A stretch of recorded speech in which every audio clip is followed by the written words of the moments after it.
પડે છે સર. એટલે અસાન ધારો લાગુ કરવો ખૂબ જરૂરી છે. બીજું એ કે અમારે ત્યાં સામાન્ય લોકો જ રહે છે, માંડ કરીને મકાન લીધા હોય, જિંદગી આખી જાય ત્યારે, અને હવે અત્યારે વેચવાનું ટાઈમ આવે, કોઈ એવી વ્યક્તિ બાજુમાં રહેવા આવે અને વેચવું પડે તો કેવી બધાની મુસીબત થાય છે. એટલે થોડીક તમે બધા આસાન ધારો લાગુ કરવાની પ્રયત્ન કરો. મજડી દરવાજેથી ઠેઠ ખામદોડ રોડ સુધી આ સ્થિતિ છે. બીજા કોઈ બોલો. હા બોલો.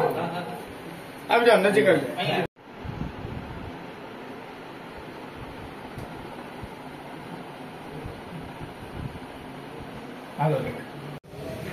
આજ રોજ સનાતન સંસ્થાન ટ્રસ્ટ દ્વારા કલેક્ટર કચેરીએ અસાન ધારા લાગુ કરવા મુદ્દે ગોકુળનગરની બહેનો અને સનાતન ધર્મની બહેનો દ્વારા કલેક્ટરશ્રીને આવેદન